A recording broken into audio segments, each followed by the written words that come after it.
ভাইয়া আপনার এখানে কি আমাকে একটা কাজ দেওয়া যাবে? আরে না, চল যা এখান থেকে। ভাইয়া ভাইয়া আমি কিছু খাইনি, আমাকে কিছু একটা দেওয়া যাবে? আরে ছোট টাকা দিচ্ছি।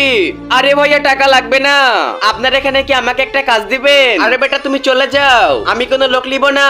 ওকে ভাইয়া, আজকে যদি আমার বাবা বেঁচে থাকতো তাহলে আমার এসব করতে হতো না।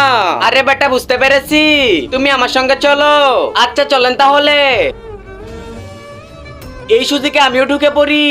আরে বেটা এটা আমার ঘর, তুমি এখন থেকে ঘরের ছোট ছোট কাজ করবে। আচ্ছা মালিক, আমাকে সবকিছু ভালো করে পরিষ্কার করতে হবে। আরে বেটা আমি এখন ঘুমালাম। আরে না মালিক, দুধ খেয়ে ঘুমালে শরীর ভালো থাকে, আমি দুধ আনছি। এর আগে তুমি হিন্দু হলে কমেন্ট করো, মুসলিমরা লাইক করে সাবস্ক্রাইব করে দাও। আজকে দেখবো কার শক্তি সবচেয়ে বেশি। এই নেন মালিক, দুধটা খেয়ে নেন। আরে বাবা আমার মাথা ঘুরছে কেন? আরে বোকা বুঝতে পারেনি, আমরা সবাই তো ডাকাত। আরে ভাইয়া আজকে সবকিছু নিব।